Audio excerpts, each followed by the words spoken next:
వారికి ఉండేది. అందుకే సరైన సమయంలో సరైన నిర్ణయం తీసుకోవాలి అని పెద్దలు అంటారు.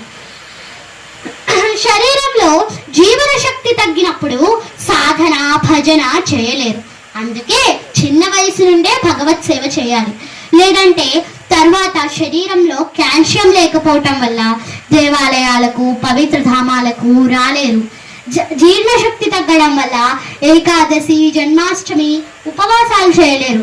కంటి చూపు మందగించడం వల్ల భాగవతం భగవద్గీత రామాయణం వంటి పురాణాలు ఇతిహాసాలు చదవలేరు. వినికిడి లోపం కారణంగా భాగవతం లాంటివి వినలేరు. అనేక వ్యాధుల కారణంగా శరీరంలో శాంతి ఉండదు, ఇంట్లో శాంతి ఉండదు.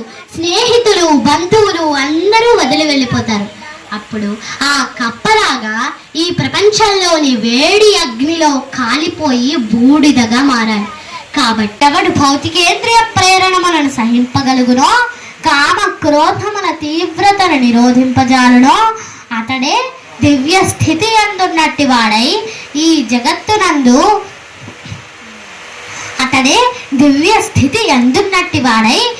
జగత్తునందు సౌఖ్యవంతుడు కాగలడు.